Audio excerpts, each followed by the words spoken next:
जनजाति है ना, इस जनजाति को ना याद रखिएगा पांडवों का वंशज कहा जाता है। ठीक है, तो ये जो जनजाति हम आपको बता रहे हैं इसको क्या बोला जाता है? पांडवों का वंशज बोला जाता है किसान जनजाति को। तो इसमें बड़ा ही इम्पोर्टेंट है, ध्यान दीजिएगा।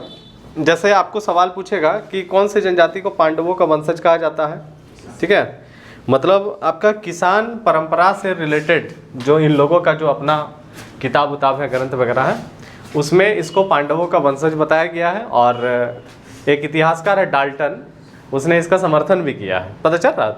तो आपको पूछा जाएगा कि पांडवों से रिलेटेड कौन सी जनजाति है, तो किसान।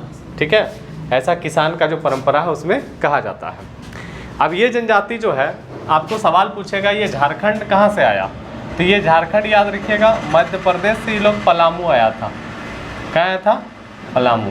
ठीक है, तो पूछेगा कि झारखंड किधर से आया ये, तो मध्य प्रदेश से ये लोग झारखंड आया। तो मध्य प्रदेश से कहाँ आया था ये लोग? पलामू आया था। याद रहेगा, मध्य प्रदेश से कहाँ आया था? पलामू। कौन सी जनजाति पढ़ रहे हैं हम लोग? किसान जनजाति। मध्य प्रदेश से कहाँ आया? पलामू आया।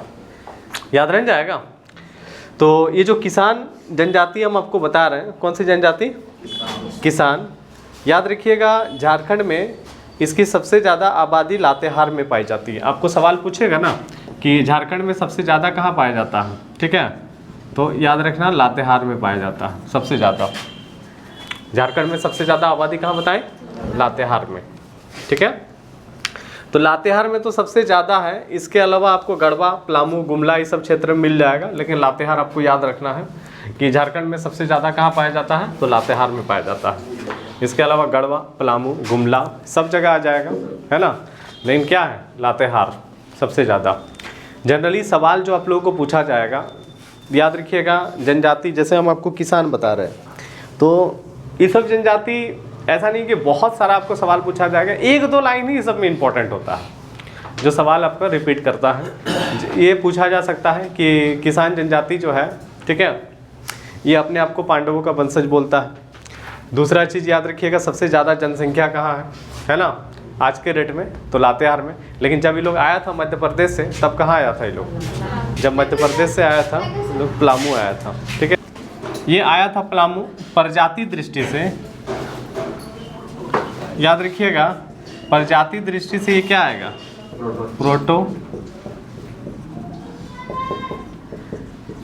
प्रोटोस्टैटिक। भाषा वो याद रखिएगा किसानी ही है।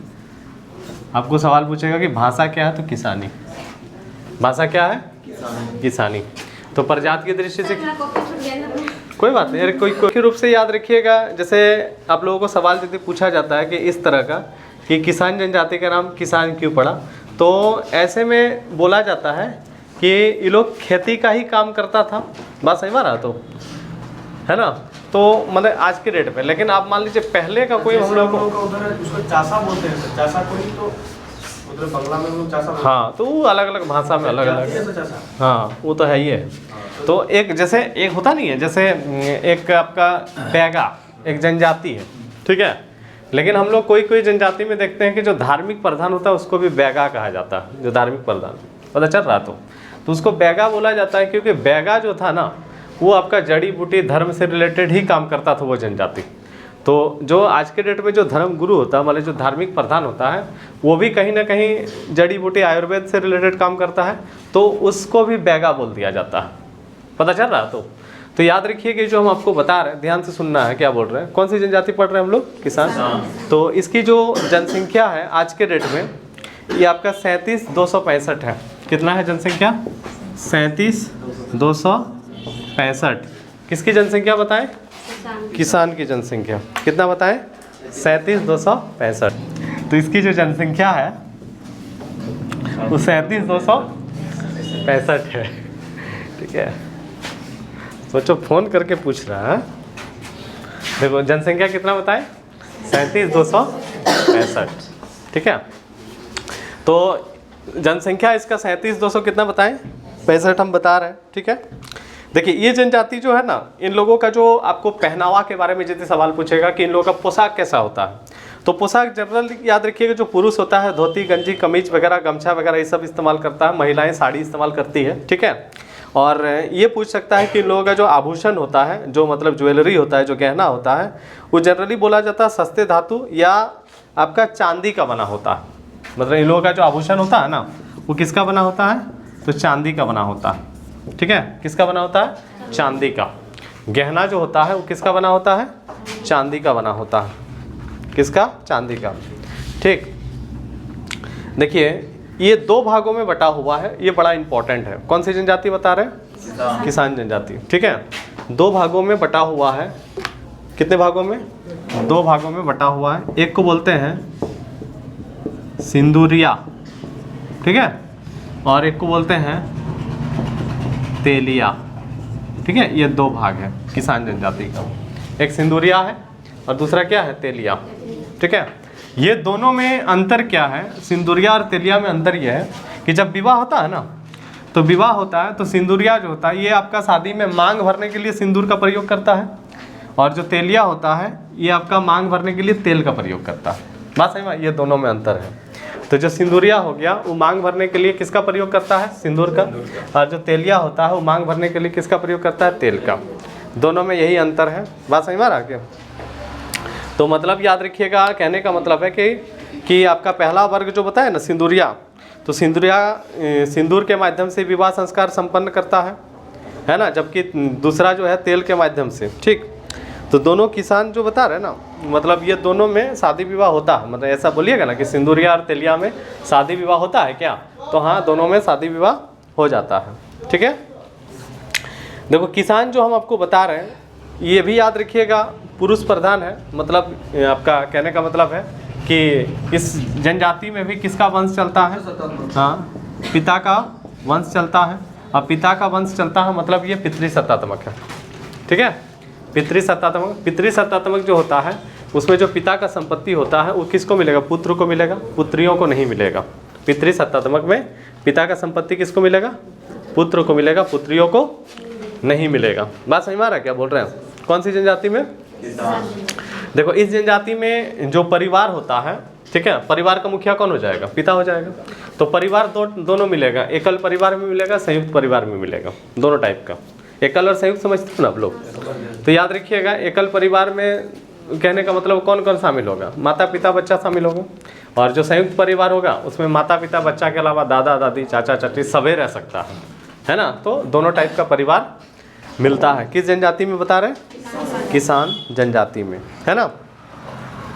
देखिए ध्यान दीजिएगा, इसमें जो है ना बड़ा ही इम्पोर्टेंट है। इस जनजाति में देखिए गोत्र के बारे में हम लोगों को जानकारी मिलता नहीं है कि कितना गोत्र पाया जाता है, लेकिन गोत्र मिलता है इस जनजाति में। और याद रखिएगा जो गोत्र होता है, गोत्र को इस जनजाति में किली कहा जाता है। क्या कहा जाता है? किली। गोत्र पूछेगा गोत्र को क्या कहा जाता है, तो किली कहा जाता है। कौन सी जनजाति में? किली कहा जाता है। और भी बहुत, लगभग सभी में। मैंने गोत्र जो है ना वो लगभग बहुत सारा जनजाति में किली ही कहा। तो समगोत्रीय विवाह तो हर जनजाति में वर्जित है। सैम गोत्र में शादी हो सकता है क्या? नहीं हो सकता। तो किसान जनजाति में जो शादी होता है ना, ये अगुआ के माध्यम से होता है। अगुआ समझते हैं, जो मीडिएटर, जो शादी उदी लगाता है ना, ठीक है, तो अगुआ के माध्यम से शादी होता है ना। किसके माध्यम? हाँ, अगुआ के माध्यम से होता है। और बहुत इंपॉर्टेंट है कि जो विवाह का प्रस्ताव होता है वो लड़का पक्ष से शुरू होता है। मतलब लड़की वाला विवाह का प्रस्ताव शुरू नहीं करेगा। विवाह का प्रस्ताव किधर से शुरू होगा? लड़का की ओर से शुरू होगा। बात समझ में आ रहा? विवाह का जो प्रस्ताव है किधर से शुरू होगा? लड़का की ओर से शुरू होगा। ठीक है, और हाँ ये नहीं मिलेगा, इसमें वधू मूल्य वाला सिस्टम है। मैंने प्रस्ताव शुरू होता है, मतलब उसमें देखो जनजातियों में सिस्टम ये है ना कि लड़की का जो फादर होता है वो विवाह का प्रस्ताव नहीं रख सकता। ठीक है, यदि मान लीजिए हम लड़की का फादर है और विवाह का प्रस्ताव रखेंगे तो समाज में एक रिस्पेक्ट आपका कम हो जाएगा। पता चल रहा? तो ये प्रोसेस है। बात सही में आ रहा? तो जनरली सब में ही क्या होता है कि विवाह का प्रस्ताव जो हो लड़का की ओर से ही रखा जाता है ना। देखो ध्यान देना क्या बोल रहे हैं। तो इसमें जनजाति में सबसे जो प्रमुख विवाह है, जो सबसे प्रमुख क्या है विवाह जो है वो है आपका आयोजित विवाह। क्या है? आयोजित विवाह सबसे प्रमुख विवाह। अब आयोजित विवाह क्या है? जो माता पिता के माध्यम से होता है उसको क्या बोलते हैं? आयोजित विवाह, है ना। क्या है? आयोजित विवाह। तो कौन सी जनजाति का बात कर रहे हैं? किसान। तो किसान जनजाति में पूछेगा सबसे प्रमुख विवाह क्या? आयोजित विवाह मतलब अरेंज मैरिज हो गया, जो माता पिता के माध्यम से होता है, ठीक है, आयोजित विवाह, है ना। अब जो आयोजित विवाह हम आपको बता रहे हैं, ध्यान देना क्या बोल रहे हैं। देखिए, जैसे इसमें भी दो तरह का चीज़ें हैं। आयोजित विवाह जो होता है ना, इसमें भी दो तरह का चीज़ है, ठीक है। देखिए, एक होता है, ध्यान दीजिएगा, एक चढ़ावा का नाम सुने आप लोग? चढ़ावा विवाह नहीं सुने सर। देखो, एगो चढ़ावा डोला सुना होगा किसी जनजाति में, है ना। तो इस जनजाति में एगो चढ़ावा होता है और एगो गुरबा होता है। ध्यान देना क्या बोल रहे हैं। देखो, आयोजित विवाह का ये दो पार्ट है, ठीक है। एक याद रखिएगा, चढ़ावा है और एगो गुरबा है। बात समझ में आ रहा? देखो, ये जो चढ़ावा है ना, इसमें बारात जो है जाएगा, ठीक है। और जो गुरबा बता रहे हैं, इसमें जो बारात है नहीं जाएगा। ध्यान से सुनना क्या बोल रहे हैं, क्या होता है। देखो, चढ़ावा जो बता रहे हैं ना, इसमें याद रखिएगा, लड़की पक्ष यदि मान लीजिए संपन्न है, लड़की पक्ष यदि संपन्न है तो बारात जाएगा, बारातियों को खिलाएगा पिलाएगा। पता चल रहा? तो लड़की पक्ष यदि संपन्न है तो यहाँ पर क्या होगा, बारात जाएगा। तो ये हो गया चढ़ावा, ठीक है। और जो गुरबा होता है, ध्यान दीजिए, जिसको गरीब गुरबा नहीं बोला जाता, तो याद रखिए, जो गुरबा होता है इसमें क्या होता है कि लड़की को लड़का के घर लेके जाया जाता है और वहीं पे शादी करा दिया जाता है। इसमें बारात नहीं आता। समझ पा रहे हो क्या बोल रहे हैं? तो मतलब याद रखिएगा, यदि लड़की पक्ष संपन्न है तो चढ़ावा, लड़की पक्ष गरीब है तो गुरबा। पता चल रहा? लेकिन है किसका पार्ट ये?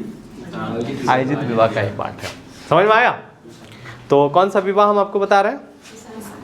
आयोजित विवाह। तो आयोजित विवाह के अलावा देखो, ध्यान देना, इसमें सेवा विवाह, गोलट विवाह, प्रेम विवाह सब प्रचलित है। आयोजित विवाह के अलावा लिख लो, सेवा विवाह, गोलट विवाह, प्रेम विवाह, ये सब भी प्रचलित है। लेकिन सबसे इंपॉर्टेंट क्या? आयोजित विवाह। समझे? आयोजित विवाह के अलावा सेवा विवाह, गोलट विवाह, प्रेम विवाह, ये सब भी प्रचलित है, ठीक है ना। और बहुत इंपॉर्टेंट है, याद रखिए, लिख लिए आप लोग? क्या क्या लिखे? सेवा विवाह, गोलट विवाह, प्रेम विवाह, है ना। और बहुत इंपॉर्टेंट है, इस जनजाति में जो वधु मूल्य होता है ना, वधु मूल्य को डाली कहा जाता है। क्या कहा जाता है? डाली। पूछता है सवाल कि आपका वधु मूल्य जो होता है उसको क्या बोला जाता है? डाली। क्या कहा जाता है? डाली, ठीक है। तो वधु मूल्य, किसी भी जनजाति में जो वधु मूल्य होता है, वधु मूल्य से सवाल हम लोगों को पूछ देता है। वधु मूल्य को क्या कहा जाता है? डाली कहा जाता है ना, ठीक है। और इस जनजाति में ना, जैसे एक विवाह का प्रचलन है, ठीक है, एक विवाह का प्रचलन है ना। और विधवा विवाह और तलाक प्रथा भी पाई जाती है। एक विवाह की प्रथा है ना, और विधवा विवाह भी होता है और तलाक प्रथा भी पाई जाती है। कौन सी जनजाति में?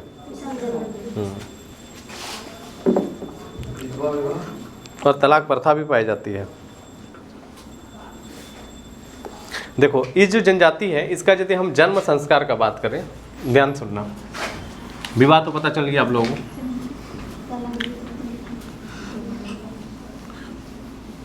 इस जनजाति संतान उत्पत्ति को ईश्वर की कृपा मानता है। और याद रखिएगा, जो गर्भवती स्त्री होता है उसको याद रखिएगा असरा कहा जाता है। गर्भवती स्त्री को क्या बोला जाता है? असरा कहा जाता है, ठीक है। क्या बोला जाता है? असरा बोला जाता है ना, है ना। क्या बोला जाता है? असरा, है ना। देखो, इस जनजाति में एक चीज़ है, जैसे मान लीजिए कि कहने का मतलब है कि सपना में यदि कोई खीरा देख लिया, तो खीरा यदि सपना देखने पर बोलता है कि लड़की पैदा होगा, और यदि आप सपना में कोहड़ा देख लिए तो लड़का पैदा होगा। तो समाज में मान्यता है, ऐसा लोकी आ गया। मैं दो ही चीज़ के बारे में बोला गया है कि यदि खीरा आप सपना में देख लिए तो लड़की पैदा होगा, और याद रखिएगा कोहड़ा यदि देख लिए तो क्या हो जाएगा? लड़का होगा। बस समझ में आ रहा क्या बोल रहे हैं? असल वो सपना में कौन आया ही नहीं। लड़का तो पैदा पता नहीं चलेगा, पता नहीं चलेगा, ठीक है।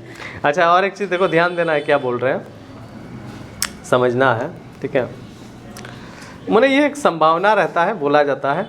तो इसमें जैसे मान लीजिए आपका किसान समाज में शिशु का जब जन्म होता है बच्चा का, तो थाली बजाई जाती है और छूत जो है 5 दिन तक रहता है। छठियारी छठे दिन में मनाई जाती है। छूत कितना दिन तक रहता है? 5 दिन तक, है ना। चलिए ध्यान दीजिएगा क्या बोल रहे हैं। इसमें एक अनोखा प्रथा है। अनोखा प्रथा इसमें ये है कि यदि मान लीजिए संतान लड़की हुई है, तो जो माँ होती है, जो मतलब जिसको प्रसूति बोलते हैं हम लोग, जो माँ होती है ना, उसके हाथ का बनाया हुआ भोजन पति जो है 5 महीना तक, और लड़का होने पर 6 महीना तक नहीं खाता। मतलब यदि मान लीजिए, कहने का मतलब है कि यदि लड़की पैदा हुआ तो उसका जो पति होगा, लड़की का माँ का, ठीक है ना, हाँ, वो कितना दिन तक? 5 महीना तक उसका हाथ का बनाया हुआ भोजन नहीं खाएगा, और लड़का होने पर कितना दिन तक? 6 महीना तक। ये समाज में मान्यता है, ठीक है। अब ये बोलता है, अब कोई जा करके हम लोग थोड़ा देखें, जो लिखा हुआ वही हम लोग पढ़ते हैं। बात समझ में आ रहा? आप देखो, ध्यान देना क्या बोल रहे हैं, ध्यान से सुनिएगा।